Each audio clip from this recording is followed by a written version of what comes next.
Choupo-Moting. Choupo-Moting, on l'a pas pris. On l'a pas pris. On l'a pas pris. J'en ai parlé vivement avec son père. Je suis aussi également très proche de son père. Il est un peu déçu. Mais il y a vraiment beaucoup mieux que lui pour se passer de Choupo-Moting. C'est la grande question que je me pose. J'attends de voir. C'est vrai qu'en termes de profil, d'expérience, non. Si ce n'est Aboubacar. Mais le reste, ça a été, selon moi, un pari du staff. Et aussi, bon, c'est vrai qu'on met à la charge de Choupo-Moting le fait que c'est un joueur qui choisit ses matchs.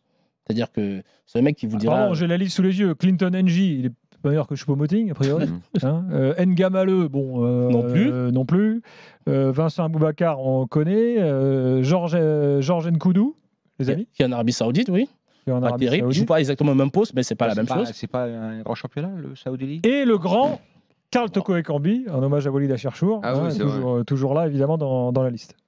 Non, ce qui se passait avec Choupo, c'est simplement cela, c'est qu'on a considéré que c'est un joueur qui donne le sentiment de ne pas être assez impliqué. Enfin, c'est ce qui en ressort. Parce que, moi, je pensais qu'il avait un côté leader un peu. Non, il est plutôt réservé. Mais le problème de Choupo, c'est le problème des binationaux. C'est-à-dire que ces joueurs qui ne sont pas nés au Cameroun, qui n'ont pas totalement la culture camerounaise, et qui, lorsqu'ils se retrouvent dans un contexte camerounais, qui est souvent fort de café, parce qu'il y a souvent des choses qui se passent, il faut être très lucide pour supporter cela.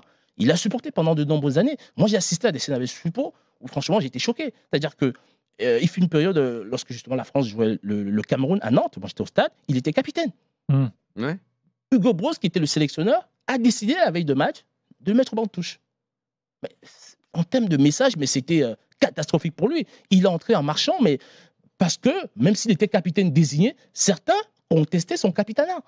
Et ça passait par là. Donc c'est un joueur qui a énormément été blessé en sélection, frustré. Il a pris sur lui. On a eu un cas comme Joël Matip, qui a connu un peu ça. Matip, il a arrêté, il a dit c'est bon, basta, on n'en parle plus. Parce que Matip, il est plus allemand que camerounais en vérité. Oui, bien sûr, lui, il a dit basta. Parce que Matip, lui, n'avait pas un lien fort avec le Cameroun. C'est-à-dire que Choupo, lui, il va régulièrement au Cameroun, donc il a un certain lien. Mais Matip, quand il a vu comment ça se passe, il a dit c'est bon, on arrête tout, je ne viens plus.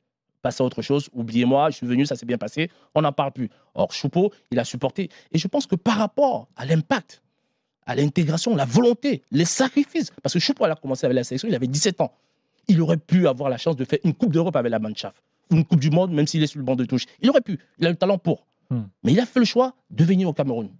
Et par rapport à tous ces sacrifices que Choupo a fait pour le Cameroun, son amour qu'il a démontré, en ce qui me concerne, je pense qu'on aurait dû, par respect pour sa carrière, le convoquer pour cette compétition. On ne l'a pas fait.